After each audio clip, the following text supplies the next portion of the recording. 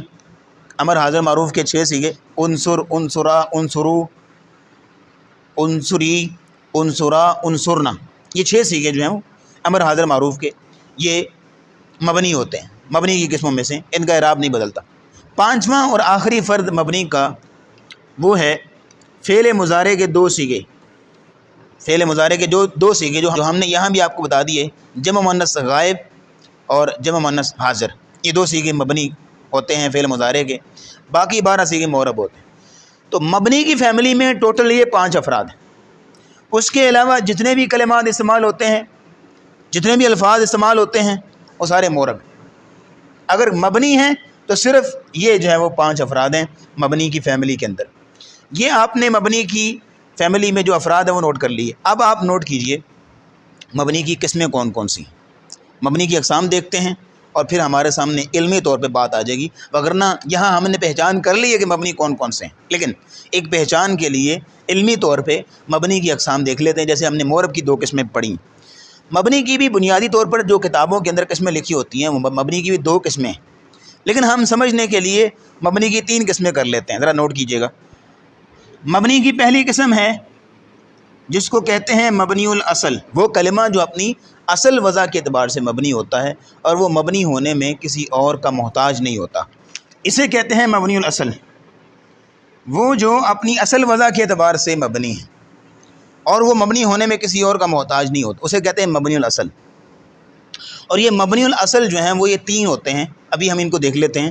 مبنی کی جو اقسام ہیں 3 وہ یہاں انشاءاللہ ہم بیان کریں گے، ابھی اس کے اوپر لکھ لیتے ہیں کہ مبنی الاصل کون کون سے ہیں جو اپنی اصل وضع کے اعتبار سے مبنی ہوتے ہیں۔ نمبر 1 فعل ماضی، فعل ماضی کے 14 صیغے یہ مبنی الاصل ہیں جو اپنی اصل وضع کے اعتبار سے مبنی ہیں، ان کو مبنی ہونے میں کسی اور کی محتاجی کی ضرورت نہیں ہے۔ دوسرے نمبر پہ امر حاضر معروف، اس کے جو 6 صیغے ہیں وہ مبنی الاصل ہیں، اپنی اصل وضع کے اعتبار سے مبنی ہیں۔ نمبر 3 تمام حروف، جتنے بھی حروف ہیں جیسے ہم نے آپ کو پہلے بھی بتایا وہ سارے کے سارے مبنی۔ تو یہ جو 3 ہیں قسمیں ہیں، یہ جو 3 چیزیں ہیں یہ اپنی اصل وضع کے اعتبار سے مبنی ہیں، ان کو کہتے ہیں مبنی الاصل۔ یہ مبنی کی پہلی قسم ہے، یہ 3 چیزیں جو ہیں یہ مبنی کی پہلی قسم ہے۔ دوسری قسم نوٹ کر لیجئے مبنی کی، اور وہ ہے اس میں غیر متمکن، جو ہم نے آپ کو پہلے بھی بتایا۔ اس میں غیر متمکن جس کی ہم نے بتایا آپ کو کہ 8 اقسام ہیں۔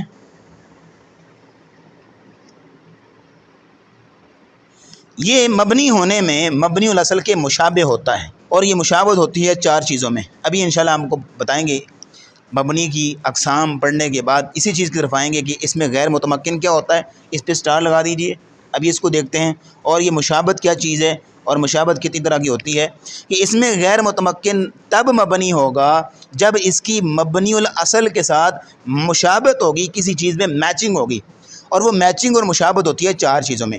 4 چیزوں کے اندر یا 4 چیزوں میں سے کسی ایک چیز میں اس میں غیر متمکن مبنی الاصل کے جب مشابہ ہو جاتا ہے تو پھر وہ مبنی کہلاتا ہے، پھر اسے مبنی کہیں گے۔ اس میں غیر متمکن کب مبنی ہوتا ہے؟ جب وہ مبنی الاصل کے مشابہ ہو 4 چیزوں میں۔ یہ مبنی کی دوسری قسم ہے۔ مبنی کی تیسری اور آخری قسم ہے فعل مضارع کے 2 صیغے، جمع مؤنث غائب اور جمع مؤنث حاضر، بار بار ہم اس پہ بات کر چکے ہیں۔ فعل مضارع کے 2 صیغے، تو مبنی کی یہ 3 قسمیں ہیں۔ مبنی الاصل، اس میں غیر متمکن، فعل مضارع کے 2 صیغے۔ مبنی الاصل کون کون سے ہیں؟ یہ 3 ہم نے بتا دیے۔ معرب کی 2 قسمیں، اس میں متمکن اور فعل مضارع کے 12 صیغے۔ تو اب آپ کے سامنے یہ معرب کی اقسام بھی آ گئیں اور مبنی کی اقسام بھی آ گئیں، اور ہم نے آپ کو بتا دیا کہ مبنی کی فیملی میں کتنے افراد ہیں، اور ٹوٹل 5 افراد ہیں جو ہم نے آپ کے سامنے بیان کر دیے۔ اب آئیے اگلی بات کی طرف، اور وہ یہ چیز ہے کہ اس میں غیر متمکن کیا چیز ہوتی ہے، اور اس میں غیر متمکن کب مبنی ہوتا ہے؟ جب مبنی الاصل کے ساتھ مشابہت ہو، اور مشابہت کتنی طرح کی ہے؟ 4 طرح کی۔ کون کون سی مشابہت ہے وہ دیکھ لیتے ہیں۔